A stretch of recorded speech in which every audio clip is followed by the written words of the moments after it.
नमस्कार, मैं अश्विनी कुमार आप सभी का हार्दिक अभिनंदन करते हुए आप सभी का पुनः स्वागत करता हूं अपने इस YouTube चैनल के मंच पर जिसका की नाम है दी अश्विनी क्लासेस। ओके, जैसा कि आपको बोर्ड देखकर विदित हो ही गया होगा कि we will move further ready ना ज्योग्राफी क्लास हम लोग जो है भूगोल की कक्षा को आगे बढ़ाएंगे।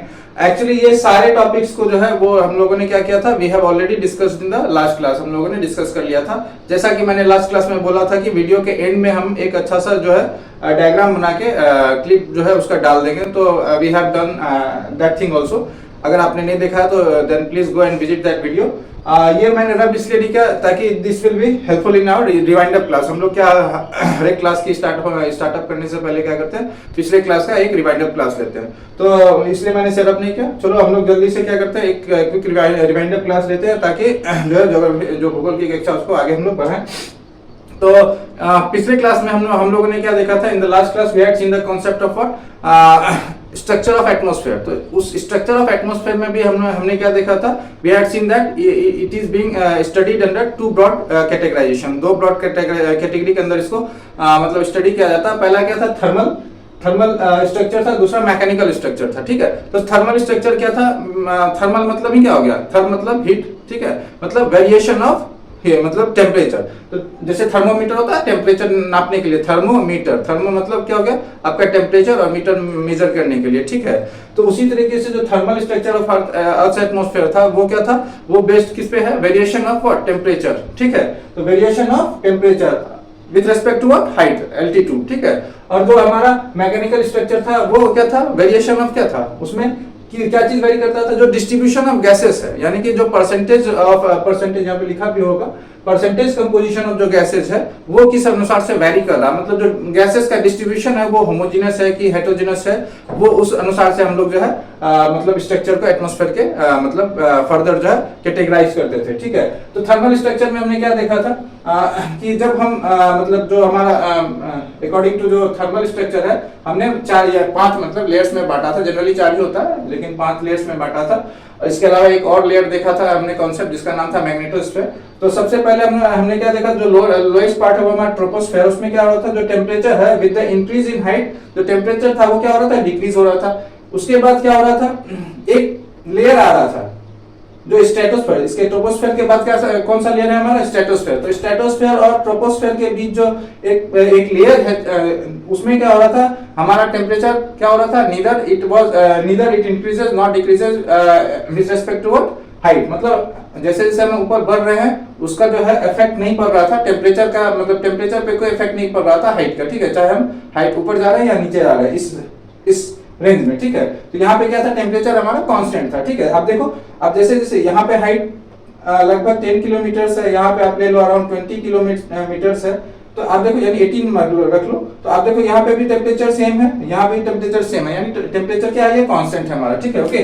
फिर उसके बाद जब स्ट्रेटोस्फीयर में आए थे हमारा, तो इसमें क्या था, टेम्परेचर क्या हो रहा था, इंक्रीज हो रहा था with the increase in height, यानी इंक्रीज इन ऑल्टीट्यूड। जैसे जैसे ऑल्टीट्यूड बढ़ रहा है, हाइट बढ़ रहा है, वो हमारा क्या हो रहा है, टेम्परेचर बढ़ रहा था। फिर उसके बाद क्या होता है, मेसोस्फीयर आता है, जो थर्ड लेयर है हमारा। इसमें भी क्या होता है, इन दोनों के बीच जो है स्ट्रेटोस्फीयर और मेसोस्फीयर के बीच एक लेयर आता है जिसको हम स्ट्रेटोपॉज बोलते हैं। यानी कि यहाँ पे क्या हो गया, पॉज हो गया। ये पॉज जो है, पॉज मतलब जैसे वीडियो प्ले करते हैं पॉज करते हैं तो रुक जाना, उसी तरीके से टेम्परेचर का बढ़ना या घटना क्या हो रहा है, यहाँ पे रुक जा रहा है। ठीक है, तो यहाँ टेम्परेचर यानी कांस्टेंट हो जा रहा है। तो फिर ये स्ट्रेटोपॉज का जो लेयर है वहां पे टेम्परेचर जो है वहां ना बढ़ रहा है ना घट रहा है with respect to what, increasing altitude.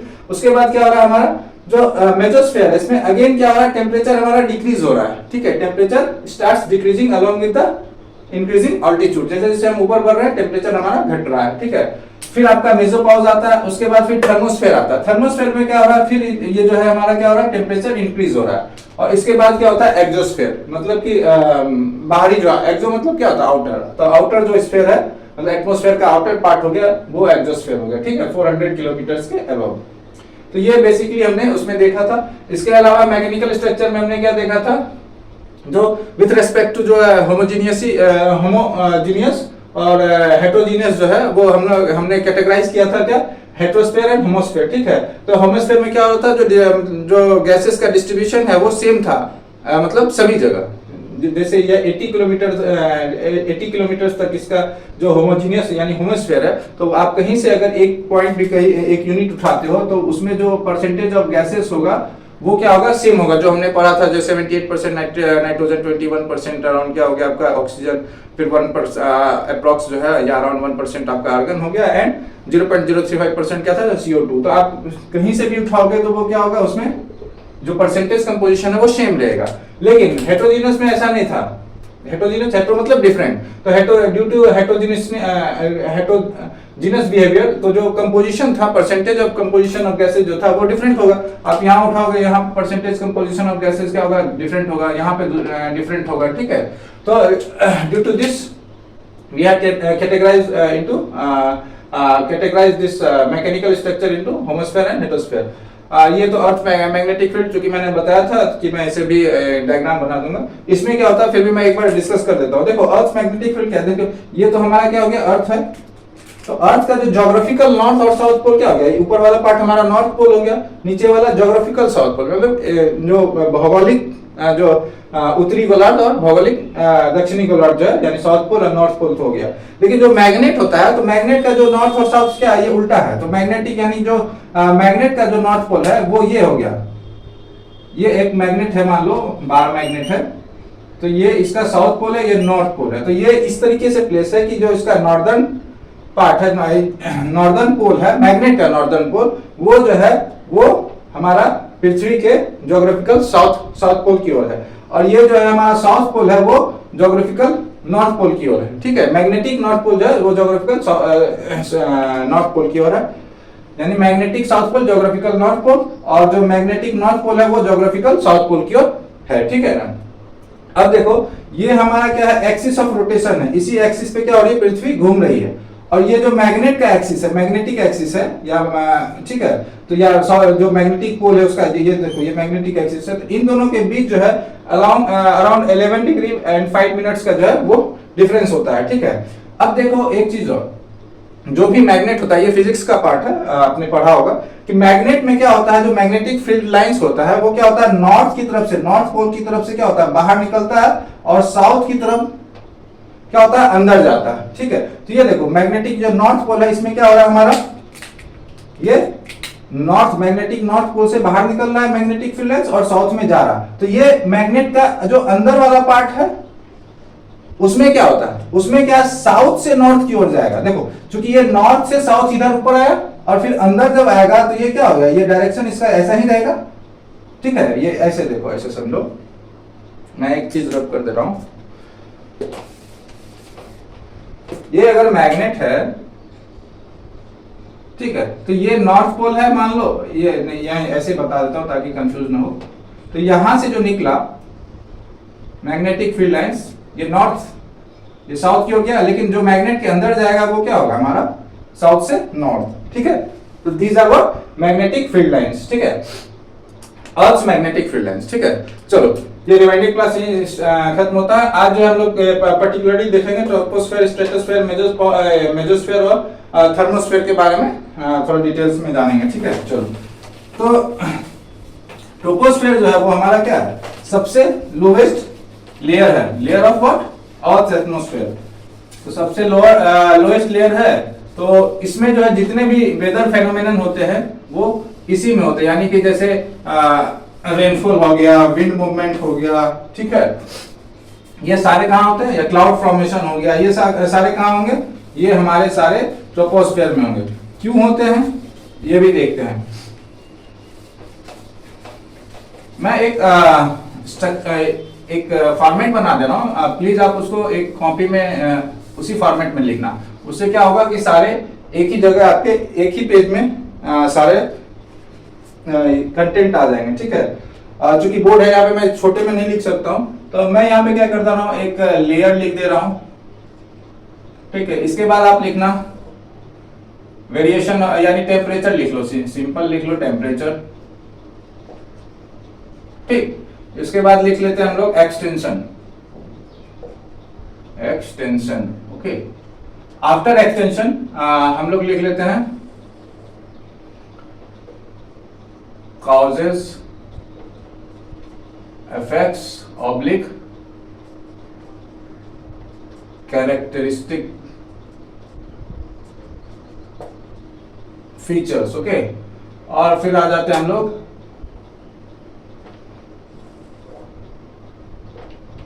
Weather condition. ठीक है, अपने नोटबुक में आप क्या करना, इस टाइप से एक फॉर्मेट बना लो।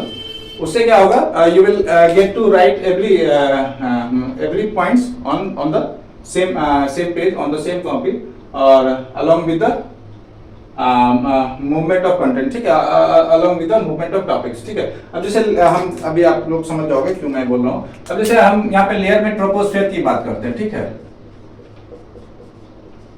ठीक, ट्रोपोस्फेयर। तो यहाँ पे टेम्परेचर क्या था, जैसा कि अभी जस्ट हम लोगों ने रिमाइंडर क्लास भी लिया, 2 बार 3 बार हम लोगों ने ऑलरेडी डिस्कस कर लिया। यहाँ पे टेम्परेचर क्या हो रहा था, डिक्रीज हो रहा था। ठीक है, टेम्परेचर क्या हो रहा था, डिक्रीज हो रहा था along with the what, with respect to altitude. मैं लिख भी देता हूं, decreases with respect to altitude.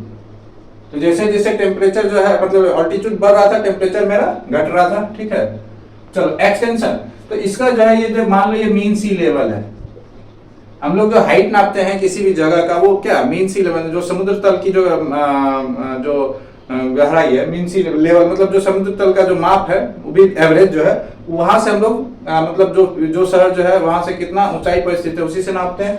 तो ये जो उसी तरीके से मीन सी लेवल से ट्रोपोस्फेयर का जो एक्सटेंशन है, एक्सटेंशन मतलब रेंज हो गया, कहां तक है उसका, हाइट हो गया एक तरीके से।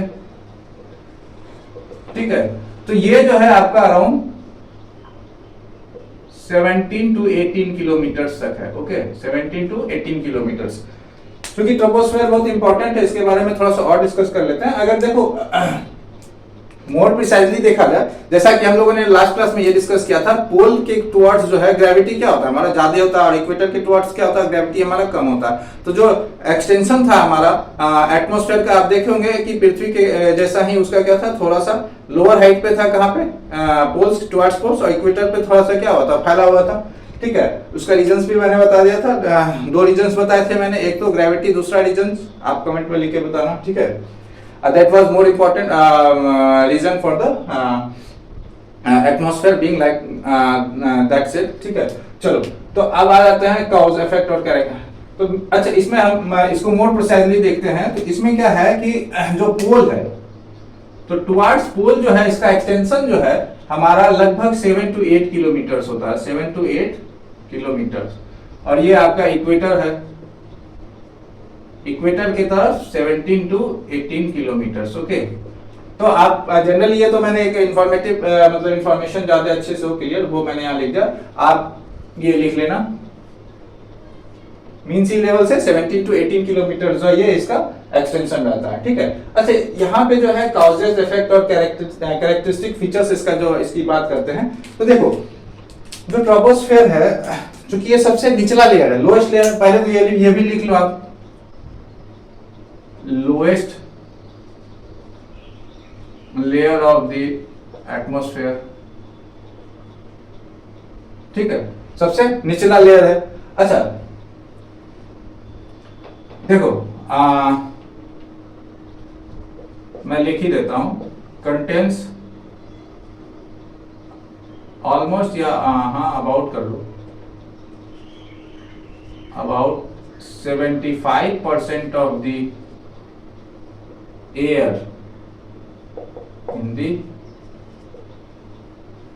एटमॉस्फेयर। अब एटमॉस्फेयर में जितने भी एयर हैं, जो भी लेयर्स है, 4-5 लेयर जो है जनरली, उसमें हमने मतलब जो एटमॉस्फेयर में जो भी एयर प्रेजेंट है, उसका मोर देन अबाउट जो है 75% ऑफ एयर जो है वो पोजेस कौन करता है, हमारा ट्रोपोस्फेयर। ठीक है, तो 75% एयर जो है वो पोजेस कौन कर रहा है, हमारा ट्रोपोस्फेयर। तो इसका मतलब हम इसको क्या कर सकते हैं, दैट इज कंसिस्ट ऑफ 75 या मोर देन कर लो 75% of what, masses of the atmosphere, या मास कर दो, यानी कि जब 75% हवा जो है वो सारा ये रख रहा है, ये इस लेयर में है, तो जाहिर सी बात है जो एटमॉस्फेयर का मास जो है वो 75% में या उससे ज्यादा जो है वो मास कहाँ होगा हमारा, ट्रोपोस्फेयर ही कंसिस्ट करेगा। ठीक है, अब आ जाते हैं इसमें, ये तो इंपॉर्टेंट पॉइंट था। ठीक है, याद रखना हमेशा ट्रोपोस्फेयर क्या है, कंटेन्स मोर, या अबाउट कर लो या अप्रोक्सीमेटली करना है, एग्जैक्ट फिगर मत लिखना 75%। इट कंटेन्स, या तो आप इधर या आप कर देना कि इट कंटेन्स मोर देन, या मोर, या इट कंटेन्स अबाउट कर दो, या it contains approximately around what 75% of the air in the atmosphere. ठीक है, तो 75% है तो मासेस भी उसका उसी अनुरूप हो गया। ठीक है, चलो अब इसका जो कॉज और इफेक्ट है सबसे इंपॉर्टेंट है वो हम पढ़ते हैं। मान लो ये हमारा ये लैंड है, ठीक है, यहां पे मान लेते हैं सन है हमारा, ठीक, ये हमारा ओशंस हो गया, यानी वाटर बॉडीज,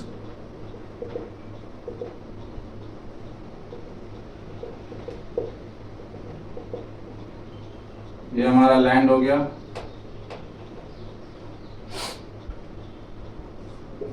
ठीक है, अच्छा, सूरज से जो रोशनी आ रहा है उसको हम लोग क्या बोलते हैं, इनकमिंग। आ रहा है तो इनकमिंग मतलब आना, इनकमिंग सोलर है, आता क्या सूरज की रोशनी यानी सोलर रेडिएशन, तो इसको हम लोग क्या बोले, इनकमिंग सोलर रेडिएशन। ठीक है, इनकमिंग सोलर रेडिएशन। ठीक, यानी कि जो सूर्य की तरफ से जो है, सन की तरफ से जो भी रेडिएशंस आ रहे हैं, जो उसकी रोशनी आ रही है। अच्छा, ये जो पृथ्वी है हमारी उसका अपना हीट है। ठीक है, अवर अर्थ है इट्स ओन हीट। देखो आप वोल्केनो जो इरप्ट होता है तो वहां से जो लावा निकलता है वो कितना गर्म रहता है, तो यहाँ से क्या हो गया, इसको हम लोग जो पृथ्वी हीट करती है उसको हम लोग बोलते हैं टेरेस्ट्रियल रेडिएशन। हम लिख देंगे, अभी शॉर्ट में लिखना है ताकि यहाँ पे जगह बच सके। ये लैंड अगर हीट है, ये हमारा लैंड हो गया, ये तो दिख ही रहा है। अब यहाँ पे जो एयर होगा,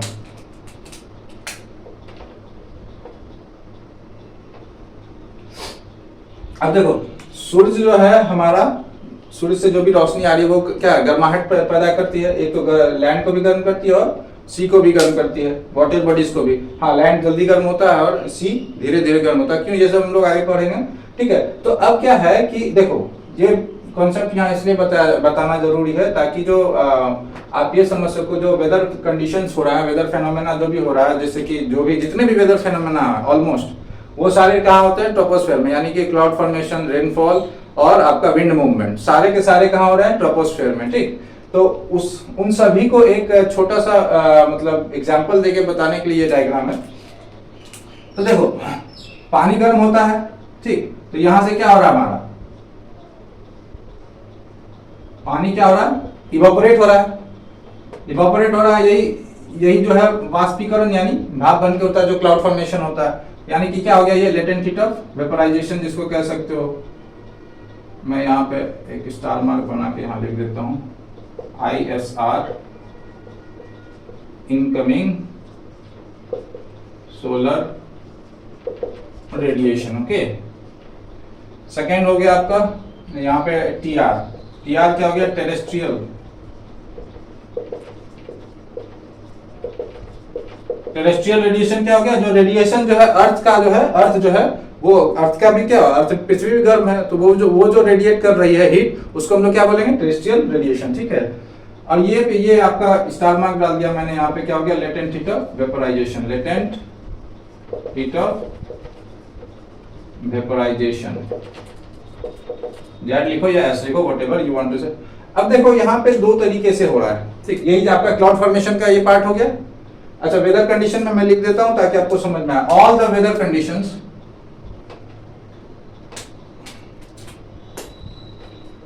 all the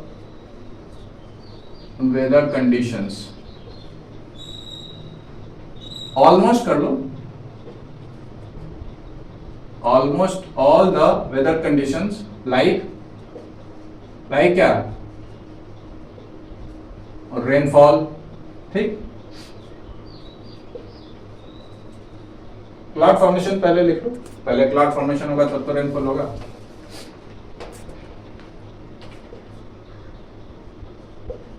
cloud formation,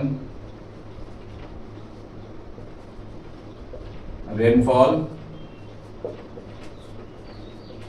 wind movement क्या हैपेंस हियर, ठीक है, हैपेंस इन ट्रोपोस्फेयर। कहां पे हो रहा है? ट्रोपोस्फेयर में। अब कैसे हो रहा है उसी को हम लोग जानने के लिए छोटा सा डायग्राम मैंने बनाया है। अब देखो यहाँ पे क्या हो रहा है, जो सोलर रेडिएशन है, इनकमिंग सोलर रेडिएशन, उसके कारण क्या हो रहा है, हमारा लैंड भी हीट हो रहा है और along with the water bodies जो है वो भी हीट हो रहा है, यानी सी या जो भी रिवर्स है। तो वहां से क्या हो रहा है, हमारा पानी गर्म होता है तो क्या होता है, ऊपर मतलब बाष्पीकरण होता है, वो उठा, जो यहाँ पे लेटेंट हीट ऑफ वेपराइजेशन मैंने बोला। यहाँ पे दो इंपॉर्टेंट फेनोमेना होता है, वो आपको बताएगा मतलब जो सर्कुलेशन होता है, एक तो वाटर बॉडीज का मतलब कैसे उसमें जो temperature in the water bodies along जो विंड मूवमेंट उसका भी सर्कुलेशन यहाँ से इस एग्जांपल से पता चलेगा। ओके, चलो आगे देखते हैं। क्योंकि लैंड यहाँ क्या है, हीट है, तो हीट है तो अब जैसे मान लो कोई भी चीज आपने पढ़ा होगा लॉ ऑफ मतलब क्या कहते हैं टेम्परेचर में, आपने पढ़ा होगा हीट चैप्टर में कि जो मतलब दो बॉडीज अगर कांटेक्ट में है आपस में, तो एक अगर ज्यादा गर्म है एक कम गर्म है, तो वो दोनों में मतलब हीट जो है ट्रांसफर होगा कब तक, जब तक दोनों बॉडीज में हीट इक्वल ना हो जाए। तो उसी तरीके से क्या हो गया, यानी कि हीट का ट्रांसफर हो रहा है, यानी इनडायरेक्ट जब कांटेक्ट क्या हो रहा है, डायरेक्ट हो रहा है, मतलब कि एक बॉडी हमारा जैसे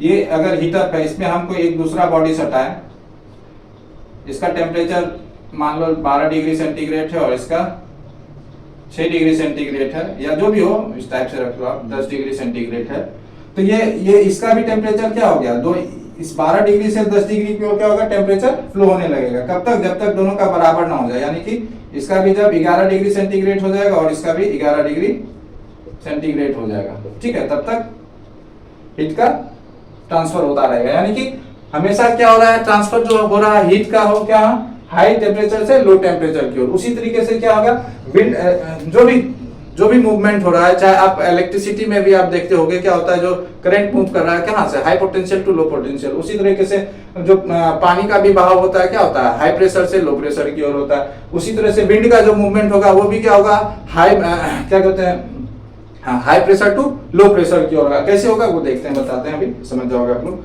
ठीक है। तो जो लैंड के पास जो यहाँ पे एयर है, ठीक है, यहाँ पे जो एयर है, तो ये क्या हो गया, लैंड जो हीट है इसके कांटेक्ट में, डायरेक्ट कांटेक्ट में है, नीचे में है, तो ये क्या हो गया, एयर क्या हो गया, हीटअप हो गया। तो एयर जो हीटअप हो गया, तो जो ऐसे डायरेक्ट जो कंडक्शन, यहाँ पे क्या हो रहा है, कंडक्शन क्या हो रहा है, मैं लिख दे रहा हूं, कंडक्शन। कंडक्शन मतलब क्या हो गया, डायरेक्ट ट्रांसफर ऑफ हीट, ठीक है, यानी कि जो ट्रांसफर ऑफ हीट होगा उसमें फिजिकल कांटेक्ट, जो डायरेक्ट फिजिकल कांटेक्ट के थ्रू जो ट्रांसफर ऑफ हीट होता है उसको हम लोग क्या बोलते हैं, conduction. These are the parts of physics, ठीक है, लेकिन फिर भी मैं बता दे रहा हूं ताकि you can get the things very clear, और जो भी समझने में आपको बहुत आसानी हो। और हमारे चैनल का जैसा कि आप लोगों को पता ही मोटो ही है, टू कॉन्सेप्चुलाइज योर कॉन्सेप्ट, यानी कॉन्सेप्ट को और कॉन्सेप्चुलाइज कराना, ठीक है, तो इनहेंस कराना। तो कंडक्शन मतलब क्या हो गया, transfer of heat Bhaya physical contact, ठीक है। तो transfer of heat Bhaya physical contact, यहाँ पे क्या है, यहाँ पे फिजिकली जो है एयर क्या है, in contact with what, land के कांटेक्ट में है, तो क्या हो गया, यहाँ पे ये एयर गर्म हो जाएगा, लैंड गर्म है तो एयर भी क्या हो जाएगा, गर्म हो जाएगा। और गर्म चीज क्या होता है, कोई भी गर्म चीज क्या होता है, हल्का होता है, कोई भी गर्म चीज हल्का होता है, तो गर्म चीज हल्का होगा तो वो उठने लगेगा। आप देखोगे मेला वेला में जब बचपन में जाते होगे, अभी भी देखते होगे, जो बलून्स होता है जिसमें कि हीलियम भर के जो आपको देता है वो हवा में उड़ जाता है, ठीक है। या आप देखते होगे जो एक गुब्बारा टाइप का जिसमें कि नीचे मोमबत्ती लगा दिया गया, ठीक है, तो वो क्या हो गया, वहां जो उसके अंदर का एयर है उसको क्या किया, गर्म कर दिया, तो गर्म हवा क्या हो गया, हल्का हो गया सराउंडिंग एयर से, तो वो क्या हो गया, ऊपर उठने लगेगा। तो यहाँ का एयर क्या होगा, वो यहाँ का जो एयर है वो क्या होगा, राइज अप होगा, ठीक है, यहाँ का एयर क्या हो गया, ऊपर उठने लगेगा। तो यहाँ का जब एयर ऊपर उठेगा तो क्या होगा, यहाँ पे प्रेशर, लो प्रेशर क्रिएट करेगा, यानी एक वैकेंट स्पेस हुआ। मान लो यहाँ पे जो भी एयर था यहाँ से क्या हो गया, ऊपर उठ गया, तो यहाँ पे क्या हो गया, एक वैकेंट स्पेस हो गया। तो इस वैकेंट स्पेस को मतलब भरने के लिए कहीं से कुछ आएगा ना, एयर आएगा ना, तो वही एयर जो है जहां पे हाई प्रेशर है, तो यहाँ पे क्या हो गया, लो प्रेशर क्रिएट हो गया, क्योंकि यहाँ पे एयर है ही नहीं। ठीक है, तो अब जो है इस एयर को, जो वैकेंट स्पेस है, इसको भरने के लिए आसपास का जो एयर है वो आएगा, क्योंकि यहाँ का तो एयर क्या है, हॉट हो गया, तो वो राइज अप हो रहा है, तो आसपास के एयर फिर यहाँ आएंगे, तो इस तरीके से क्या होगा, एयर का क्या हो गया, सर्कुलेशन हो रहा है। देखो मान लो यहाँ का एयर जो है ये ऊपर उठ रहा है, ठीक है, और इसके आसपास का एयर क्या होगा, यहाँ पे जो ये हॉट एयर है, मैं रेड को ये कर देता हूं, हॉट एयर, और जो कोल्ड एयर है ये क्या करेंगे, ये जो वैकेंट स्पेस है इसको फिलअप करेंगे। ये भारी होता है, ये बैठेगा, ये उठ रहा है, तो इस तरीके से क्या हो रहा है, ये एयर भी सर्कुलेट कर रहा है, यहां से उठ रहा है और इधर बैठ रहा है, मतलब कि हॉट एयर क्या हो रहा है, राइज अप हो रहा है, और कोल्ड एयर क्या हो रहा है, राइज, मतलब ये सिंक डाउन हो रहा है, नीचे बैठ रहा है। ठीक है, तो इस तरीके से विंड का भी मूवमेंट होता है, यानी कि सर्कुलेशन ऑफ विंड इस टाइप से होता है। ठीक है, क्योंकि ये पृथ्वी भी घूम रही है, तो एक उस पे मैंने कोरियोलिस फोर्स का भी बात जिक्र किया था, तो ये इस पे भी फोर्स लगेगा, तो इस टाइप से क्या होगा, एयर का सर्कुलेशन होगा, जो कि हम लोगों ने ऑलरेडी प्रीवियस क्लासेस में देख चुका, मतलब डिस्कस किया जा चुका है उस टॉपिक को। एक कोरियोलिस फोर्स लगता है, सेंट्रीफ्यूगल फोर्स, व्हाटएवर जो भी आप बोलो, कोरियोलिस फोर्स तो हो गया आपका, क्या हो गया, एक तरीके का फॉल्स फोर्स हो गया, मतलब कोरियोलिस मतलब ही होता है फॉल्स फोर्स। ठीक है, लेकिन उसका इफेक्ट हमने मतलब पिछले क्लासेस में ऑलरेडी देख चुके हैं। तो वहां से वो क्या हो गया, जो कि नॉर्दर्न हेमिस्फीयर में क्या था, टुवर्ड्स राइट, सदर्न हेमिस्फीयर में टुवर्ड्स लेफ्ट था, तो इस पे भी क्या होगा, एक फोर्स लगेगा, तो इस टाइप से क्या होगा, एयर जो है सर्कुलेशन हो रहा है, मूवमेंट हो रहा है। ठीक है, तो ये देखो विंड मूवमेंट वाला जो पार्ट है, उस चीज को समझाने के लिए मैं यहाँ पे क्या किया, मैंने ये कंडक्शन का। उसी तरीके से जो टेम्परेचर है वो वाटर बॉडीज में भी सर्कुलेट होंगे, ये मतलब जैसे यहाँ पे टेम्परेचर सर्कुलेट हो रहा है ना, एयर क्या हो गया, हॉट हो गया, तो वो उठ गया, फिर कोल्ड एयर जो है उससे, कोल्ड एयर मतलब ये नहीं कि एकदम बर्फ वाला ठंडा, वो नहीं, कोल्ड एयर मतलब इसके कंपैरिजन में जो जिस एयर का टेम्परेचर कम होगा उसको क्या बोलेंगे, कोल्ड एयर, तो वो क्या होगा, ठीक है, इट विल सेटल डाउन। ठीक है, चलो अब आ जाते हैं उसी तरीके से जो है, जो हमारा वाटर बॉडीज है उसमें किस तरीके से जो है टेम्परेचर जो है का सर्कुलेशन होता है, या ठीक है, तो वो देखते हैं। तो ये जो वाटर बॉडीज है इसमें क्या होता है, जैसे कि यहाँ पे देखो, जो ऊपर वाला सरफेस है, यहाँ पे इनकमिंग सोलर रेडिएशन के कारण क्या हो रहा है, हमारा ये गर्म हो जा रहा है, जहां से हमारा क्या हो रहा है, उठ रहा है, ये हमारा इवेपोरेशन हो रहा है मॉलिक्यूल्स का, वाटर मॉलिक्यूल्स का, तो यहाँ का वाटर जो है क्या हो गया, गर्म हो गया। ठीक, यहाँ का वाटर गर्म हो गया। देखो इसको ऐसे समझा देता हूं, यहाँ पे देखो, ये एक बीकर है, ठीक है, इसमें वाटर है, वन स्पेस कम है। देखो तो इसमें क्या है कि मान लो यहाँ का वाटर अगर गर्म है,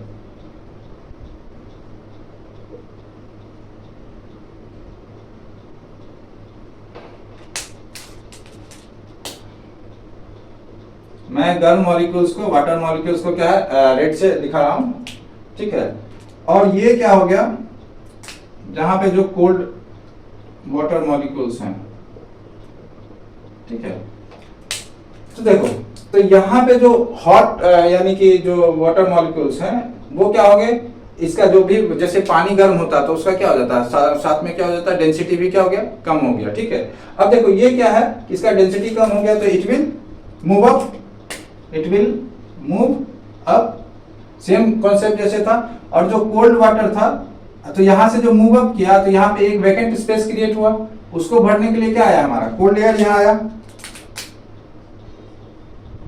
कोल्ड एयर उस वैकेंट स्पेस को क्या किया, भरने के लिए, फिलअप करने के लिए। और कोल्ड एयर क्या होता है, हमेशा नीचे होता है, जिस तरीके से cold water, sorry water molecules, जैसे कि जिस तरीके से हमारा एयर में हो रहा था वही सेम कॉन्सेप्ट यहाँ होगा। तो ये क्या हो गया, धीरे धीरे इस तरीके से क्या हो गया, एक सर्कुलेशन हो रहा है। ठीक है, hot air, hot water molecules ऊपर जा रहे हैं, ठीक है, फिर कोल्ड नीचे आ रहा है, तो ये एक सर्कुलेशन बनाता है। ठीक है, वाटर मतलब, और इस तरीके से क्या होगा, टेम्परेचर जो है वो डिस्ट्रीब्यूट होता है इन द वाटर बॉडीज। ठीक है ना, तो ये टेम्परेचर का डिस्ट्रीब्यूशन होता है इन द वाटर बॉडीज। तो इस टाइप से जो यहाँ पे जो गर्म हो रहा है इसमें क्या हो रहा है, डायरेक्ट टच नहीं हो रहा है, ठीक है। ये क्या हो रहा है, बाय कन्वेक्शन। हीट क्या हो रहा है, हीट बाय कन्वेक्शन। देखो कैसे, इसको क्या बोलते हैं यहाँ पे, कन्वेक्शन। अब कन्वेक्शन क्या होता है, जिसमें कंडक्शन में क्या था, डायरेक्ट फिजिकल कांटेक्ट हो रहा था, यहाँ पे फिजिकल कांटेक्ट नहीं होगा, ठीक है। इसको आप हम लोग ऐसे लिख सकते हैं, यहीं पे मैं लिख देता हूं।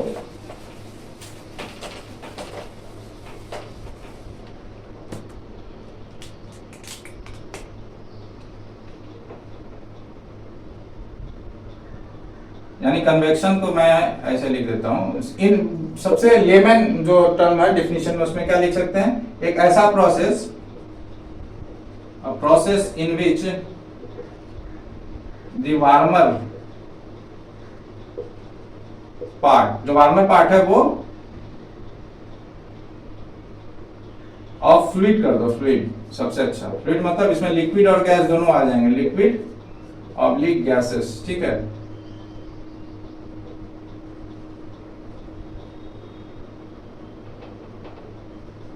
ठीक है, तो fluid moves up while the what, यहां डेफिनेशन कन्वेक्शन और कंडक्शन के बीच का था ना, कि आप ये मत समझना, वो तो ऑपरेशन सेम ही रहा, लेकिन जो हीट हो रहा था यहाँ पे एयर का क्या था, डायरेक्ट कांटेक्ट हो रहा था लैंड के साथ, तो हीट अप हो रहा था, ठीक है। और यहाँ पे क्या हो रहा है, वो उसकी बात हो रही है, वो जो सर्कुलेशन है वो प्रोसेस तो सेम है दोनों में, ठीक है। Warm moves up while the colder part moves down, ठीक है। ये एक लेमन हो गया। और मतलब लेमन डेफिनेशन मतलब कोई भी जो ऐसा डेफिनेशन जो कोई भी बोल सके, ठीक है। उसके लिए कोई मतलब प्रॉपर एक फिजिकल या फिजिक्स का नियम ये नहीं चाहिए। अगर प्रॉपर डेफिनेशन है तो प्रॉपर डेफिनेशन चाहिए, तो उसका प्रॉपर डेफिनेशन ये है कि एक मतलब कि कन्वेक्शन जो है एक ऐसा प्रोसेस है जिसके थ्रू क्या हो रहा है, एक तो ये आप जो देख रहे हो इसमें आप लिख सकते हो, इसमें एक और ऐड कर दो, process in which the warmer part of the fluid moves up and while the colder parts move down and the circulation of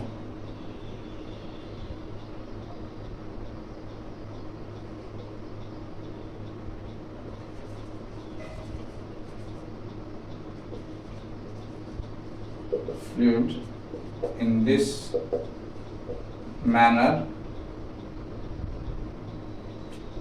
circulation of molecules of fluid in this manner, circulation of molecules of fluid to distribute the temperature difference या temperature difference in this manner is called what, convection, ठीक है। तो ये देखो, ये ऐसा definition है जो कि रटा हुआ नहीं, you can write by your own, अपने से लिख सकते हो, ठीक है। तो चीजों को रटने से अच्छा है समझ लो, तो आप अपने से डेफिनेशन लिख सकते हो। उससे क्या होगा कि एग्जामिनर भी वो ज्यादा खुश होकर अच्छा नंबर देगा, ठीक। चलो आगे बढ़ते हैं। तो ये पार्ट हो गया। तो अब देखो यहाँ पे कन्वेक्शन के थ्रू क्या हो रहा था, वाटर भी हीट हो रहा था, ठीक है, सर्कुलेट हो रहा है, इससे टेम्परेचर का भी जो डिस्ट्रीब्यूशन हो रहा है। यहाँ पे मान लो कि यहाँ पे अभी गर्म पानी, आप ये छोटा सा चीज देख रहे हो ना, मान लो बहुत बड़ा सी है, ठीक।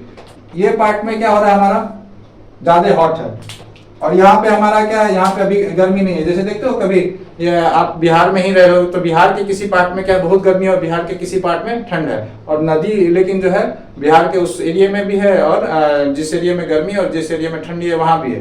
तो अब देखो, तो उसको अपवेलिंग भी कह सकते हो, अपवेलिंग भी कहा जाता है इसको, अपवेलिंग ऑफ वाटर। तो देखो, तो यहाँ पे पानी गर्म है, तो जाहिर सी बात है क्या हो गया, हमारा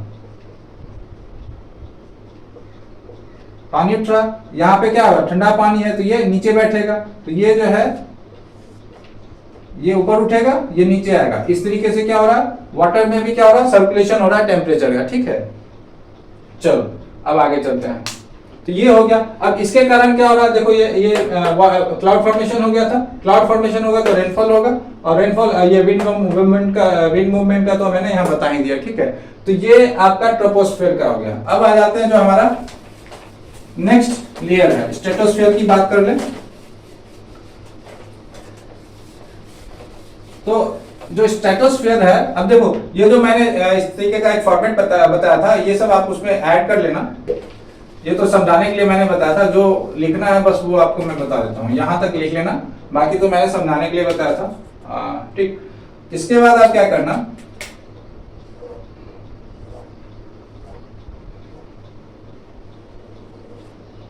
अब आ जाना स्ट्रेटोस्फेयर में।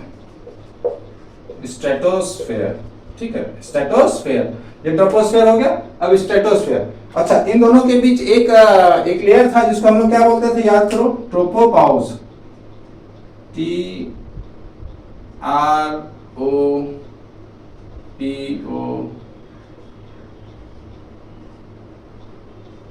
क्या है, ट्रोपोपाउस। ये एक लेयर हो गया जहां पे क्या था, टेम्परेचर हमारा कांस्टेंट था। ठीक, चलो अब स्ट्रेटोस्फेयर में क्या होता है, हमारा टेम्परेचर क्या होता है, वो इंक्रीज हो जाता है with the what, with respect to altitude या हाइट कह लो। ठीक है, टेम्परेचर क्या हो रहा है हमारा, इंक्रीज हो रहा है। जैसे जैसे हम लोग ऊपर जा रहे हैं टेम्परेचर क्या हो रहा है हमारा, इंक्रीज हो रहा है। अच्छा, यहाँ पे जो डिक्रीज हो रहा था, इसमें एक चीज और लिख लेना, क्योंकि हम लोग यहाँ रहते हैं, लगभग जो है वो अराउंड 1 डिग्री जो है, डिक्रीज कितना होता है उसका बारे में बता रहा हूं। 1 degree centigrade by around what, 165 metre of height, 165 metre height. तो डिक्रीजेस बाय कितना, decreases by 1 degree centigrade for every 165 metre of height. ठीक है, जैसे जैसे 165 मीटर हाइट बढ़ेंगे तो 1 डिग्री सेंटीग्रेड हमारा घट जाएगा। तो ऐसे समझो इसको, और ज्यादा इसमें लिखना चाहते हो तो ऐसे लिखो कि डिक्रीजेस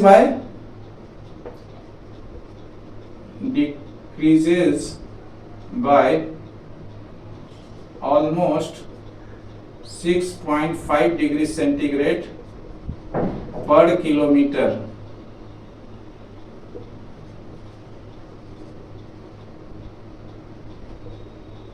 ऑफ हाइट। ठीक है, 6.5 डिग्री लगभग जो है हमारा क्या हो जाता है, वो घट जाता है जैसे जैसे 1000 मीटर हम लोग ऊपर जाते हैं। ठीक है, यहां देखो ना 1 डिग्री सेंटीग्रेड है, 165 मीटर ऊपर जा रहे हैं। ठीक है, अब देखो 1000 मीटर जब ऊपर जाएंगे तो कितना हो जाएगा, ये लगभग 165 मीटर है, 1000 मीटर से उसको डिवाइड करो तो लगभग आपका क्या हो जाएगा, 100 अगर ले लो तो 96, यानी कि आपका 6 से कट जाएगा, लगभग 6 डिग्री सेंटीग्रेड, 6 और 7 के बीच में रहेगा। तो 6.5 डिग्री सेंटीग्रेड जो है ऑलमोस्ट क्या पर किलोमीटर। जैसे मतलब हर 1 किलोमीटर, जैसे 1 किलोमीटर हाइट ऊपर बढ़ेंगे तो 6.5 डिग्री सेंटीग्रेड क्या होगा, हमारा टेम्परेचर घट जाएगा। ओके, अब आ जाते हैं वापस स्ट्रेटोस्फेयर में। स्ट्रेटोस्फेयर में क्या हो रहा है, विद रेस्पेक्ट टू जो हाइट है वो क्या हो रहा है, टेम्परेचर इंक्रीज हो रहा है। ठीक है, अब देखो यहाँ पे कोई वेदर फेनोमेना नहीं होता, नो वेदर फेनोमेना। ठीक है, कोई वेदर फेनोमेना यहाँ नहीं होता है। इसका कुछ होता है वो हम बताएंगे अभी। अब देखो इसका एक्सटेंशन पहले देख लेते हैं। एक्सटेंशन क्या, यहाँ पे 18 था तो यहाँ पे 18 किलोमीटर से लेके 50 किलोमीटर तक का क्या हो गया, इसका एक्सटेंशन हो गया। ओके, 50 किलोमीटर तक का एक्सटेंशन हो गया। अब देखो यहाँ पे क्या है, ये लेयर बहुत इंपॉर्टेंट रोल प्ले करता है किस चीज में, देखो आपने ओजोनोस्फेयर का तो नाम सुना होगा, बहुत ज्यादा हाईलाइटेड था। अच्छा, ओजोनोस्फेयर जो है बहुत इंपॉर्टेंट भी है क्योंकि इन्वायरमेंट में ये बहुत इंपॉर्टेंट रोल प्ले करता है। क्यों प्ले करता है वो भी अभी देख लेते हैं, ज्योग्राफी पॉइंट ऑफ व्यू से यहाँ पता चल जाएगा एनवायरमेंट का के लिए क्यों इंपॉर्टेंट है। ठीक है, और दूसरी बात कि ये जो है ओजोनोस्फेयर, ये हाईलाइटेड इसलिए था क्योंकि ये इसका जो लेयर है वो डिप्लीट हो रहा था, और ये इतना इंपॉर्टेंट क्यों है वो अभी डिस्कस कर लेते हैं, पता चल जाएगा। ठीक है, तो ये जो हमारा ये 18 किलोमीटर है, ये 35 किलोमीटर है, 50 किलोमीटर। ठीक है, अब देखो ये तो एक्सटेंशन हो गया 18 से 50। तो जो लोअर पार्ट ऑफ स्ट्रेटोस्फेयर है ना, उसमें हमारा क्या है, ओजोनोस्फेयर है। क्या है हमारा, ओजोनोस्फेयर। ओजोनोस्फेयर क्या हो गया, यानी ओजोन, नाम से क्या पता चला, ओजोन, ठीक है, नाम से क्या पता चल रहा है, ओजोनोस्फेयर। यानी कि ये ओजोन, ओजोन मतलब क्या होता है, ये O3 मॉलिक्यूल्स होते हैं ऑक्सीजन के, वो यहाँ पे प्रेजेंट रहते हैं। ये क्या करते हैं आपके, ओजोन, जो सन जो है हमारा, जो हमारी पृथ्वी पर, हमारी पृथ्वी पर जो भी सूर्य की हानिकारक यूवी रेज आती है, सूर्य के साथ जो इनकमिंग सोलर रेडिएशन, उसके साथ तो बहुत सारा रेज आता है, ठीक है। सूर्य का मतलब सूर्य वो कंसिस्ट करता है, उसके साथ नहीं, सूर्य की रोशनी ही जो है वो क्या है, एक इलेक्ट्रोमैग्नेटिक वेव है, ठीक है। तो आप लोगों ने फिजिक्स में पढ़ा होगा 9th में भी अराउंड, कि जो सन का 7th 9th, ठीक है, उसमें पढ़ा होगा कि जो है ये क्या है, ड्यूअल नेचर होता है इसमें, ठीक है। एक तो मैटर, दूसरा इलेक्ट्रोमैग्नेटिक वेव, ठीक है, वो पढ़ा होगा। तो ये क्या करता है, जो इनकमिंग सोलर रेडिएशन में क्या है, जो यूवी पार्ट है, अल्ट्रावायलेट रेज का पार्ट है, यूवी, एक काम करता हूं मैं, ठीक से लिख देता हूं, यूवी रेज को क्या करता है, ये एब्जॉर्ब कर लेता है, ठीक है। ये यूवी रेज को एब्जॉर्ब कर लेता है। यूवी रेज क्या है, that is harmful for us, ठीक है। तो ये लेयर उसको एब्जॉर्ब कर लेता है, यानी कि इसे पृथ्वी पर आने से रोकता है, ट्रैप करता है उसको, ठीक है। और यही डिप्लीट हो रहा था, क्यों, उसका रीजन था कि जैसे कि हम लोग फ्रिज यूज करते थे, एसी यूज करते थे, उसमें क्या था, जो ठंडा मतलब जिसके कारण जो हवा ठंडा होता था, यानी फ्रिज के अंदर जो गैसेस यूज होते थे वो क्या थे, जनरली वो हम लोग यूज करते थे, क्लोरोफ्लोरोकार्बन्स यूज करते थे, फ्रियोन्स यूज करते थे, ठीक है, क्लोरीन, सोडियम। तो उसके कारण क्या हो रहा था, ये ओजोन का लेयर इसको डिप्लीट करता था, ठीक है। तो जिस कारण से क्या हुआ, बहुत हाइलाइटेड हो गया था, क्योंकि इसका लेयर जो है बहुत डिप्लीट हो गया था। यानी अभी देखो जो इसका एक्सटेंशन है कितना है, लगभग 17 किलोमीटर का है ना। तो ये जो है, अब जैसे पोल कहीं पे तो पोल के टुवर्ड्स एकदम डिप्लीट हो गया था, पतला लेयर रह गया था, जिसके कारण क्या हुआ था, यूवी रेज जो है, हार्मफुल यूवी रेज पृथ्वी के सतह तक पहुंच रहा था। तो ये ओजोनोस्फेयर कहाँ हो गया, लोअर पार्ट ऑफ स्ट्रेटोस्फेयर में है, जो कि हार्मफुल यूवी रेज को क्या करता है, ट्रैप करता है, ओके, हार्मफुल यूवी रेज को ट्रैप करता है, ठीक, एब्जॉर्ब करता है, और उसे पृथ्वी के सतह तक आने से रोकता है। तो ठीक है, ये बहुत इंपॉर्टेंट पार्ट है, याद रखना, for the word environment also and geography तो है ही, ठीक है। तो ओजोनोस्फेयर समझ गए। अच्छा, यहाँ पे क्या है, थोड़ा सा वाटर वेपर प्रेजेंट रहता है, ठीक है, सम ऑफ द वाटर वेपर्स। तो एक काम करता हूँ, ऊपर यहीं पे वेदर फेनोमेना तो कोई होगा नहीं इसमें, नो वेदर फेनोमेना, ठीक है। अब देखो इसमें क्या है, कभी कभी क्या होता है, वाटर वेपर जो है ना वो यहां पहुंच जाता है, ठीक। तो वाटर वेपर, कुछ वाटर वेपर प्रेजेंट रहते हैं, तो जिसके कारण क्या होता है, some water vapours are present. देखो यहाँ पे तो 75% ऑफ एयर है, ठीक। अब देखो जो कुछ वाटर वेपर्स है वो क्या करते हैं, कुछ क्लाउड फॉर्मेशन कर देते हैं। तो वाटर वेपर अगर प्रेजेंट है तो वो क्या करेगा, क्लाउड का फॉर्मेशन कर देता है यहाँ पे, जिसको कि हम लोग क्या बोलेंगे, स्ट्रेटोस्फेरिक। क्योंकि स्ट्रेटोस्फेयर में है तो इसको क्या बोलेंगे, स्ट्रेटोस्फेरिक क्लाउड, स्ट्रेटोस्फेरिक क्लाउड, ठीक है। और इन जनरल क्या होगा, कोई वेदर फेनोमेना यहाँ नहीं होता इन जनरल, ये एक्सेप्शंस की बात है, ठीक है, ये हमेशा नहीं होता है। तो ओजोनोस्फेयर क्या कर रहा है हमारा, ये क्या करता है, बचाता है किससे, हमारे हार्मफुल यूवी रेज से, ठीक है। चलो आगे चलते हैं। मैं अब आप लोग क्या करना, इसी के नीचे फिर लिखना क्या कहते हैं, मेसोस्फेयर, फिर जो है उसके नीचे लिखना थर्मोस्फेयर, ठीक है। चलो मैं इस पार्ट को यहाँ पे रब कर रहा हूं।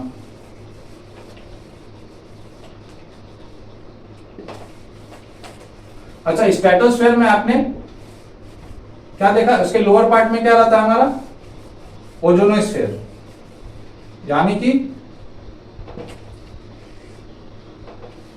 और उसका एक्सटेंशन कहां से कहां तक था हमारा 50 किलोमीटर तक। अब याद करो जो पिछली बार हमने पिछले क्लास में अभी रिवाइंडर क्लास में भी बताया था, जो होमोस्फीयर और हेटेरोस्फीयर का जो कॉन्सेप्ट बताया था, याद करो।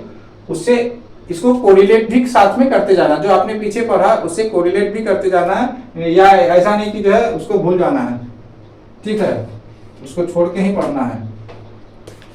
चलो अब आ जाते हैं हम लोग मेसोस्फीयर, ठीक है, मेसोस्फीयर। तो मेसोस्फीयर में क्या होगा, देखो एक बार टेम्परेचर डिक्रीज हुआ फिर इंक्रीज हुआ, यहाँ पे क्या होगा टेम्परेचर फिर क्या होगा हमारा डिक्रीज होगा, टेम्परेचर क्या होगा decrease, as we will move further upward in the atmosphere, temperature will what move downwards, यानी टेम्परेचर विल स्टार्ट्स डिक्रीजिंग, ठीक है। तो टेम्परेचर जब डिक्रीज करना लगेगा यहाँ पे, तो अब देखो याद करो जो इसलिए मैंने बोला जो फिगर बनाया था,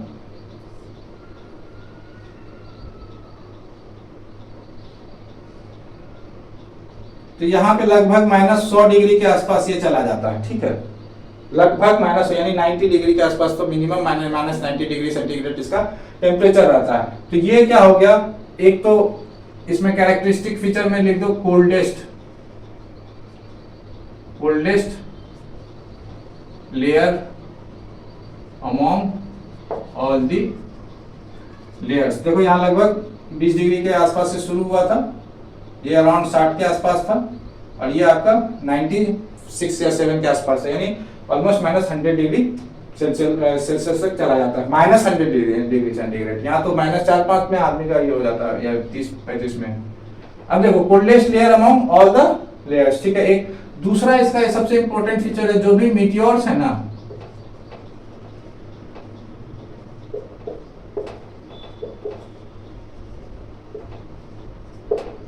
जो भी मीटियोर्स हैं जो भी आते हैं मतलब पृथ्वी से टकराने के लिए, तो इसी लेयर में क्या हो जाते हैं वो जल जाते हैं, ठीक है। इतना एयर का फ्रिक्शन का ड्रैग होता है, प्लस जो एक तो टेम्परेचर क्या है इसका बहुत कम है, ऊपर से डेंसिटी क्या होगा बहुत ज्यादा हो जाएगा, ठीक है। तो जो भी मीटियोर्स हैं वो इसी लेयर में क्या होते हैं आपके बर्न अप होते हैं, यानी जल जाते हैं, ठीक।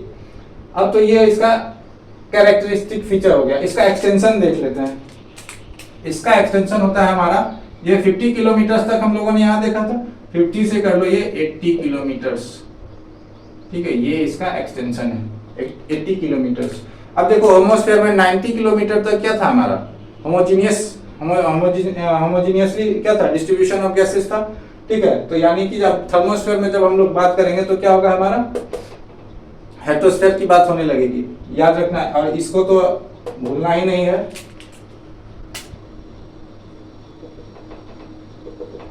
ठीक है, अब आ जाते हैं वेदर कंडीशन। यहां पे भी क्या होगा, कोई वेदर नहीं होगा, नो वेदर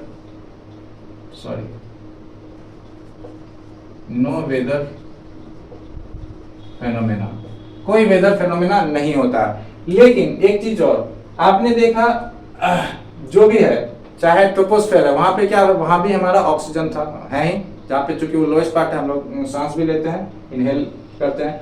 फिर आप देखो स्ट्रेटोस्फेयर, यहाँ पे भी क्या है ऑक्सीजन है हमारा, ठीक है। लेकिन ये ऐसा लेयर है जहां पे ऑक्सीजन नहीं होता है, ठीक है। तो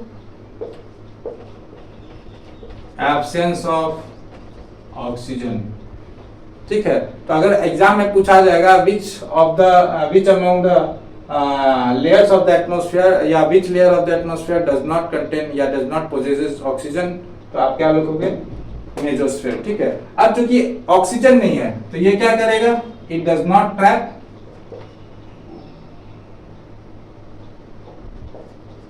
do not trap incoming solar radiation, क्योंकि वहां पे कोई ये नहीं है, मॉलिक्यूल्स नहीं है इसका, तो ये क्या करेगा, कोई भी जो सन से जो भी रेडिएशन आ रहा है उसको कोई ट्रैप नहीं, मतलब किसी भी तरह से जो वो ट्रैप नहीं कर पाएगा, ठीक है। तो इस लेयर में क्या हो गया, मेसोस्फीयर में जो इनकमिंग सोलर रेडिएशन है वो ट्रैप नहीं होता। तो अगर एग्जाम में ये भी पूछा जाए which layer of atmosphere does not trap any incoming solar radiation, तो आंसर क्या होगा आपका मेसोस्फीयर होगा। Okay, these are very important points with respect to what competitive exams, ठीक है।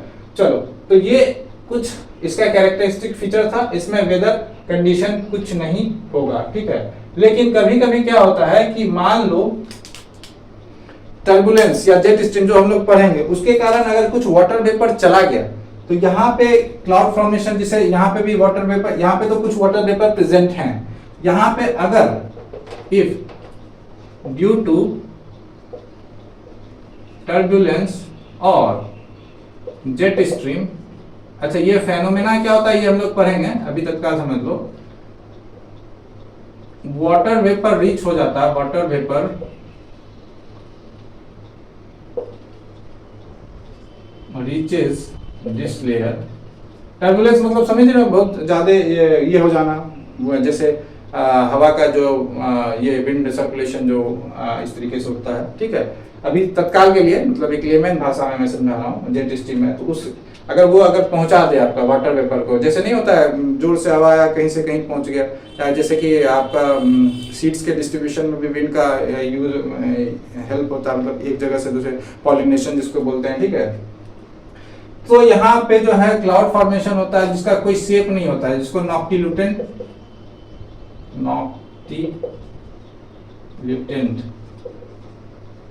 क्लाउड यानी कि शेपलेस क्लाउड, शेपलेस क्लाउड का फॉर्मेशन होता है, ठीक है। यानी कि जिसका कोई शेप नहीं। क्लाउड में भी जब हम लोग क्लाउड पढ़ेंगे तो उसमें पढ़ेंगे मतलब जो डिफरेंट टाइप्स ऑफ क्लाउड पढ़ेंगे जिसका अलग अलग शेप होता है, ठीक है, on the basis of what shapes, shape and size जो है वो पढ़ेंगे। तो ये जो नॉक्टिल्यूटेंट क्लाउड है वो फॉर्मेशन होता है अगर कोई आया आपका मतलब water vapour, it is not in general, it is exceptional behaviour, ठीक है। तो आप इसको ये मत लिखना कि जो वेदर कंडीशन में यहाँ क्लाउड फॉर्मेशन होता है, नो, यहाँ पे सिंपल लिखना नो वेदर फेनोमेना, सिर्फ और सिर्फ ट्रोपोस्फेयर ही है, उसमें आप लिखना कि जो है troposphere is the only layer of the atmosphere where all the types of weather phenomena अगर लाइक रेनफॉल, ठीक है, चाहे रेनफॉल हो, चाहे क्लाउड फॉर्मेशन हो, चाहे आपका विंड मूवमेंट हो, ठीक है। ये तो एक्सेप्शनल है कि अगर वहां पे पहुंच गया तो, चूंकि यहाँ पे वाटर वेपर नहीं है, नो वाटर वेपर, अगर बाई चांस यहाँ पे नो वाटर वेपर भी लिख लो, एब्सेंस ऑफ वाटर वेपर, ठीक है। तो इन केस अगर, तो ये सब चीज एक्सेप्शनल है ना, हमेशा टर्बुलेंस नहीं होता है या जेट स्ट्रीम नहीं होता है, तो एक्सेप्शनल है। अगर पहुंच गया और पहुंचा भी तो अगर वो क्लाउड फॉर्मेशन उस टाइप का हुआ तो एक नॉक्टिल्यूटेंट या शेपलेस क्लाउड फॉर्म होगा, ठीक है। तो ये हमारा मेसोस्फेयर का पार्ट था, ठीक। सबसे इंपॉर्टेंट पार्ट यहाँ हो गया, चलते हैं आगे। अब जो हमारा लास्ट है वो क्या बचा,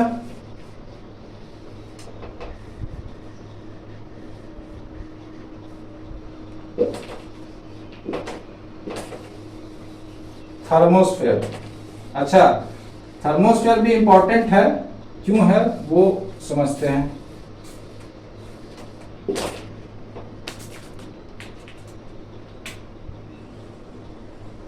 अच्छा, जो यहां पे पहले मैं थर्मोस्फेयर लिख लूं फिर बात करता हूं। अच्छा, थर्मोस्फेयर और मेसोस्फेयर के बीच कौन सा लेयर था याद करो, इट वाज मेसोपॉज,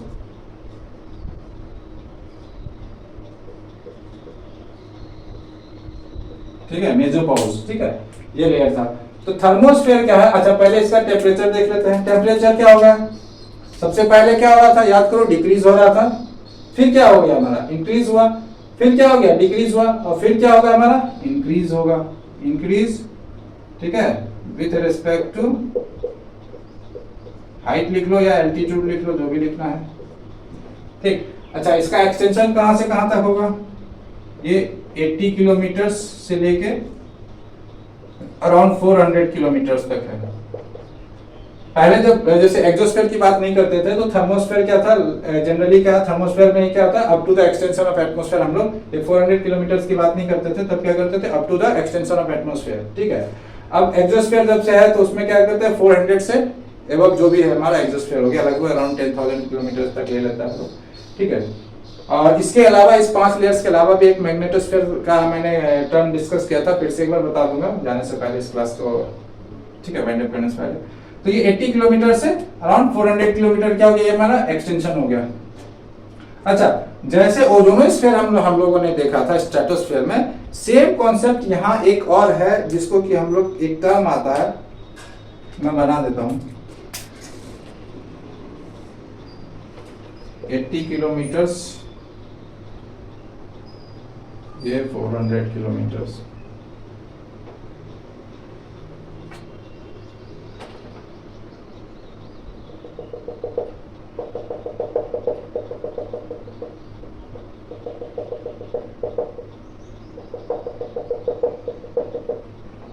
यहां पे कॉन्सेप्ट आता है आयनोस्फेयर का। आयनोस्फेयर, आयनोस्फेयर मतलब आयन। आयनोस्फेयर देखो ये किस वर्ड से बना है? आयन। आयन, आयन मतलब आयन जो पढ़ते हैं केमिस्ट्री में आप लोगों ने पढ़ा होगा, आयंस, ठीक है। पॉजिटिव नेगेटिव आयन, जो कैटायंस एनायंस जो पढ़ा है वही है, सेम चीज है। उसी के बेस पे हम लोगों ने क्या नाम दिया इसको? आयनोस्फेयर। क्यों नाम दिया आयनोस्फेयर? देखो यहाँ पे जो भी मॉलिक्यूल्स है ना, जैसा कि नाम से जिसका था वो क्या है? आयंस के रूप में प्रेजेंट है, ठीक है। आयंस मतलब पॉजिटिव या नेगेटिव आयंस के रूप में प्रेजेंट है, तो इसलिए इसको हम लोग क्या बोलेंगे? आयनोस्फेयर बोलेंगे, ठीक है। अब देखो ये होता क्यों आयंस के रूप में, क्यों ऐसे हैं? यहाँ पे क्या होता है, जो सोलर इनकमिंग सोलर रेडिएशन है, जो सूर्य की ओर से जो रोशनी आ रही है, जो उसका रेडिएशन आ रहा है, जो इलेक्ट्रोमैग्नेटिक वेव ड्यूअल नेचर होता है, एक तो मैटर, दूसरा वेव नेचर होता है, जो आप लोग फिजिक्स में 9th में भी पढ़े होंगे, 7th में भी पढ़े होंगे। तो लाइट है ड्यूअल नेचर, एक तो मैटर, दूसरा वेव नेचर। वेव नेचर है मतलब इलेक्ट्रोमैग्नेटिक रेडिएशन वाली बात हो रही है। तो वो जो है, अब देखो ये तो डिस्टेंस बढ़ गया, तो सूरज का जो इंटेंसिटी है इनकमिंग सोलर रेडिएशन का, वो और ज्यादा होगा, ठीक है, बनिस्बत जो लोअर एटमॉस्फेयर है, ये अपर एटमॉस्फेयर है, तो यहाँ पे इनकमिंग सोलर रेडिएशन का जो इंटेंसिटी है वो और ज्यादा होगा। तो वो क्या करता है, जो भी मॉलिक्यूल्स हैं वहां पे, उससे जो है इलेक्ट्रॉन्स को क्या कर देता है? स्नैच कर हटा देता है, ठीक है। इलेक्ट्रॉन्स को हटा देता है। तो और किसी भी चीज से अगर इलेक्ट्रॉन्स हटा, मान लो ये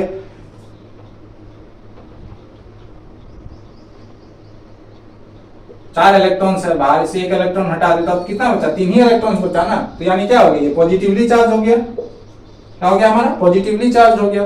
तो ये जो पॉजिटिवली चार्ज हो गया, यानी कि ये क्या हो गया? आयंस के रूप में क्या हो गया? विभक्त हो गया, ठीक है। तो ये जो स्फीयर है, थर्मोस्फीयर, इसी में जो लोअर पार्ट है जनरली 80 किलोमीटर, और ये तो मतलब आप ले सकते हो, तो ये हमारा क्या काम करता है? आयनोस्फीयर का काम करता है। और ये इंपॉर्टेंट भी क्यों? यहीं पे चूंकि इलेक्ट्रोमैग्नेटिक वेव्स जो है, जो हम लोग फोन पे बात कर लेते हैं, जो भी रेडियो वेव्स है, तो ये जो आप देख लो कैरेक्टरिस्टिक फीचर में इसमें डाल देना आप।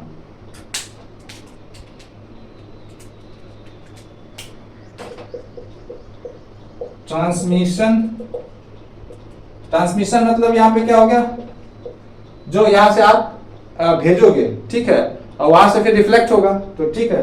तो ये हो गया सेंडिंग एंड ट्रांसमिशन एंड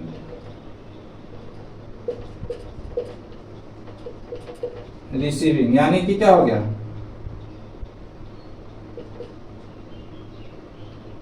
ऐसे तो ट्रांस रिसीवर बोलते हैं, लेकिन transmission and receiving of what?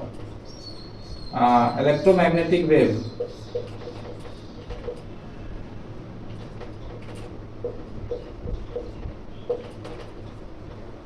happens in this layer, ठीक है। तो यहां से जो भी हम लोग वेव भेजते हैं, वो इलेक्ट्रोमैग्नेटिक वेव, वो क्या होता है वहां पे रिसीव होके फिर से उसको, जो सिग्नल को वो क्या करता है? रिफ्लेक्ट करता है, ठीक है, रिफ्लेक्ट करता है, जो आपको वापस पृथ्वी पे मिलता है, ट्रांसमिट, यहां से ट्रांसमिट कर रहे हैं। तो अब देखो, तो ये आयनोस्फीयर जो है कहां पे आ रहा है? हमारा लोअर थर्मोस्फीयर में है, ठीक है। और ये क्यों हो रहा है? क्योंकि जो सोलर इनकमिंग सोलर रेडिएशन है, और जो कॉस्मिक, जो ये आयंस में यहाँ पे विभक्त हो रहे हैं, आयंस में टूट रहे हैं जो भी मॉलिक्यूल्स या एटम्स, वो क्यों? एक तो हमारा क्यों रीजन क्या था उसका? रीजन हो गया एक तो इनकमिंग सोलर रेडिएशन का इंटेंसिटी, दूसरा क्या हो गया? कॉस्मिक रीजन, ठीक है, ठीक है, ब्रह्मांडीय रीजन हो गया, सर्कन, ब्रह्मांडीय ऊर्जा भी बोल सकते हो, जिसको हम लोग बोलते हैं कॉस्मिक। तो वो क्या करता है? मॉलिक्यूल से जो है वो टीयर अप कर देता है, मतलब हटा देता है, क्या टेक्स अप, जो इलेक्ट्रॉन्स को वहां से क्या हटा देता है, तो जिसके कारण वो क्या हो गया? पॉजिटिवली चार्ज हो गया, ठीक है।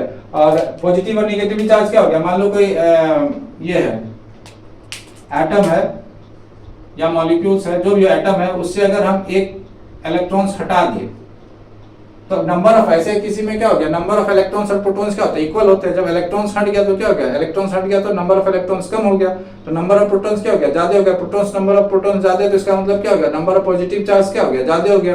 इन टोटल अगर देखें तो जितना नंबर ऑफ इलेक्ट्रॉन्स हट गया उतना नंबर ऑफ मतलब जब पॉजिटिव चार्ज ज्यादा हो गया तो वही हमारा पॉजिटिवली चार्ज हो गया। सेम केस रिवर्स में क्या होता है, जब हमारा किसी को इलेक्ट्रॉन जो, अच्छा ये तो हट रहा है यहाँ से, कोई तो होगा जो इलेक्ट्रॉन लेगा। जैसे कि कंघी रब करते हो आप, क्या होता है, एक क्या होता है, कंघी आपका क्या करता है, लूज करता है या फिर गेन करता है, ठीक है। या फिर आप ये सब तो पढ़े होगे, सब 10th में भी पढ़े होगे। या फिर ऊल मतलब जो कॉटन सॉरी ग्लास रॉड है उसको ऊल में रब करते तो क्या होता है, एक पॉजिटिवली चार्ज होता है, एक निगेटिवली चार्ज होता है। क्यों, तो एक क्या होता है, इलेक्ट्रॉन लूज करता है, एक क्या होता है, गेन करता है, ठीक है। अगर नहीं समझ पा रहे तो ऐसे समझो, जैसे कंघी वाला एग्जांपल दिया या रॉड वाला ही, चलो रॉड वाला बताता हूँ, कंघी वाला तो सभी जानते होंगे। रॉड क्या है, वो क्या हो गया, सॉलिड हो गया, और ऊल क्या होगा, लूजली बॉन्ड है, उसमें इलेक्ट्रॉन्स क्या होता है, लूजली बॉन्ड है। तो आप जब भी रब करोगे क्या होगा, ऊल से जो है क्या हो गया, इलेक्ट्रॉन ट्रांसफर होके रॉड में आ गया, तो ऊल से ट्रांसफर हुआ तो इलेक्ट्रॉन क्या हो गया, लॉस हो गया। तो नंबर ऐसे नॉर्मल स्टेट में क्या, नंबर ऑफ इलेक्ट्रॉन्स और प्रोटॉन्स क्या होंगे, इक्वल होंगे। तो अब जब लॉस हो गया तो क्या हो गया, नंबर ऑफ प्रोटॉन्स ज्यादा हो गया, तो प्रोटॉन्स ज्यादा हो गया तो पॉजिटिवली चार्ज हो गया। और जो ग्लास रॉड है या इबोनाइट रॉड जो भी बोलो, उसमें क्या हो गया, ट्रांसफर हुआ तो वो इलेक्ट्रॉन, उसमें क्या हो गया, नंबर ऑफ इलेक्ट्रॉन्स बढ़ गया, यानी क्या हो गया, वो निगेटिवली चार्ज हो गया। तो सेम कॉन्सेप्ट यहाँ पे क्या हो गया, रीजन फॉर मतलब जो आयनोस्फीयर का जो फॉर्मेशन हो रहा है वो, क्योंकि वहां पे इलेक्ट्रॉन्स का क्या हो रहा है, ब्रेकअप, मतलब ब्रेकअप मत बोलो, उसको जो है वो टीयर अप कर दिया जा रहा है ड्यू टू व्हाट, एक तो इनकमिंग सोलर रेडिएशन, दूसरा कॉस्मिक रे जो है वो रीजन्स के जो है, ठीक है। तो ये मेनली 4 पार्ट थे हमारे, 4 लेयर थे, ठीक है। अब जो एक्सोस्फीयर है वो तो हमारा आउटर लेयर हो गया। एक्सो मतलब ही होता है आउटर, उसमें ऐसा कोई फेनोमेनन होता नहीं है, ठीक है। जैसा कि अभी मैंने बताया था, एक्सोस्फीयर से पहले क्या, थर्मोस्फीयर को हम लोग क्या लेते थे, 80 किलोमीटर से up to the extension of atmosphere जो भी लेते थे। लेकिन अब उसको पर्टिकुलरली 400 किलोमीटर तक हम लोग जो है इसका एक्सटेंशन लेते हैं। 400 के बाद एक्सोस्फीयर टर्म देते हैं, मतलब बाहरी जो है जो वातावरण है उसको हम लोग ये उसका नामांकन किया गया, ठीक है। तो ये याद रखना है कि जब पूछा जाए कि जो भी रेडियो वेव्स का मतलब ट्रांसमिशन होता है, जो भी रेडियो वेव्स जो है वो मतलब किस लेयर के थ्रू रिफ्लेक्शन होता है, तो वो याद रखना थर्मोस्फीयर, खास करके यहाँ पे क्या आयनोस्फीयर, प्रेजेंस ऑफ आयनोस्फीयर जो है, due to presence of ionosphere, याद रखना, ठीक है। चलो, तो ये पार्ट तो यहाँ समाप्त हो गया। अच्छा, मैंने अभी थोड़ी देर पहले बोला थोड़ा सा मैग्नेटोस्फीयर की भी बात करूंगा, क्योंकि already I have discuss in the last class, लेकिन फिर भी मैग्नेटोस्फीयर की मैंने बात की थी, वो अप टू अराउंड आपका 3000 से लेके 60,000 किलोमीटर तक था जो रेडिएशन बेल्ट, जो वो अर्थ वाला जो था आपका, इन सभी के अलावा। अच्छा, मैं पहले एक्सोस्फीयर के बारे में भी थोड़ा सा लिख ही देता हूँ, इसको रब कर देता हूँ।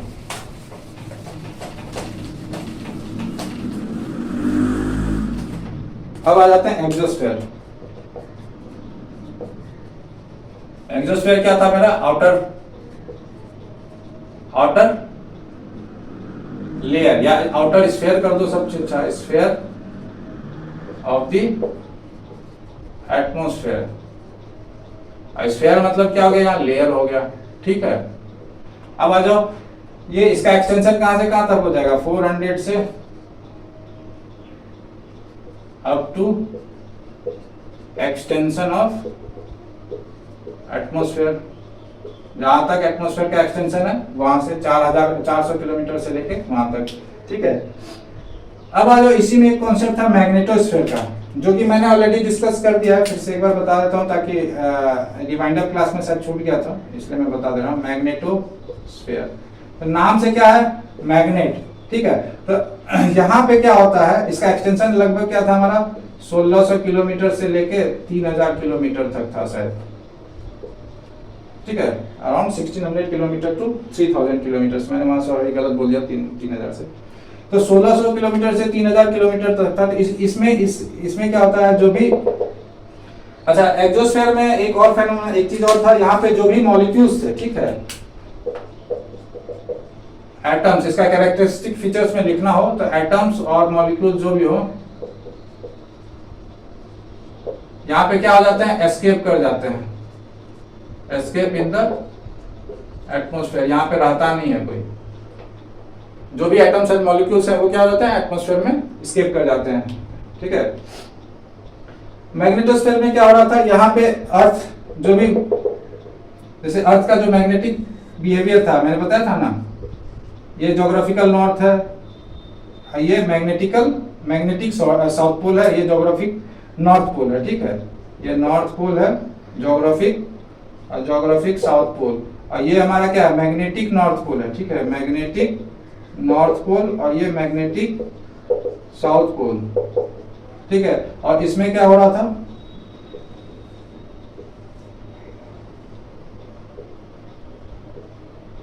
ठीक है, तो यहाँ पे जो भी पार्टिकल्स थे वो क्या हो रहे थे, अलाइन हो जा रहे थे। ठीक है, किसके अलाइन हो जा रहे थे, जो अर्थ का मैग्नेटिक फील्ड है उसके जो भी इलेक्ट्रॉन्स हैं वो अर्थ के जो है आपका जो मैग्नेटिक फील्ड लाइंस है उसके फील्ड लाइंस के अकॉर्डिंग जो वो अपने आप को अलाइन कर रहे थे, इसलिए उसको क्या बोलेंगे, मैग्नेटोस्फीयर। ठीक है, जो कि एक कॉन्सेप्ट भी आया था वैन एलेन्स फील्ड का। ठीक है, चलो आज का टॉपिक मैग्नेटोस्फीयर भी डिस्कस हो गया, ये रिवाइंड अप कर दिया मैंने, डिस्कस तो ऑलरेडी कर दिया था, रिवाइंड अप था ये एक्चुअली। ठीक है, तो hoping you guys have understood the things well. मैंने भी कोशिश किया जितना भी कॉन्सेप्ट हो वो बता दूं, कोई भी कॉन्सेप्ट जनरली ना छूटे, अगर छूट गया हो तो कोई नहीं, ऐसे छूटा तो नहीं होगा, फिर भी चलो। तो winding up the class here, मिलते हैं अगले क्लास में, until then bye bye, take care.